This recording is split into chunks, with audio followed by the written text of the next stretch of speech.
Mayong buntag naman mga ka-vlog, another vlog, another video na punta ni maglaba ta mga idol kay para wa na tay mga bulingon karon mga idol. Grabe tag labanan, duha ka balde na mga idol, pero okay lang kasi naka-washing mo na mga idol, walay matik-matik na, pero biyaan na nimo mga idol, pasagdan na nimo diha.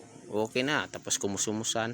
Hawag ka na mga idol, ako na nang gikumusan na akong giwanan, okay. Akong siyang giwas-wasan ni sa bago isalang sa washing mga idol para dili kayo kuan ka mga idol.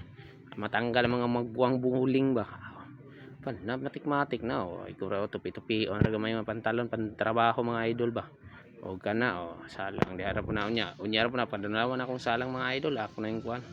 Og wa nailain ng mga idol, tanaw-tanaw na ako kung kuan, kaduhan na nakaikot nako pero hugaw ra man gyapon mga idol. Isabaw ito man gyapon sabaw. Og tanaw mga idol yan pati habol kumot na diha mga idol, ako nang gipanglaban kay taga kasi mana bidsit nanay apil na ako diha kay hugaw na kay mga idol, lain na kay tanawon murag magmaulaw naman kay ka ang langaw mahadlok na magduol sa imong bidsit mga idol. Og mao ra ni mga idol na atong mga video karon mga idol ng adlaw kay wa man tay malain mga video. Maraming salamat sa inyong pagsuporta.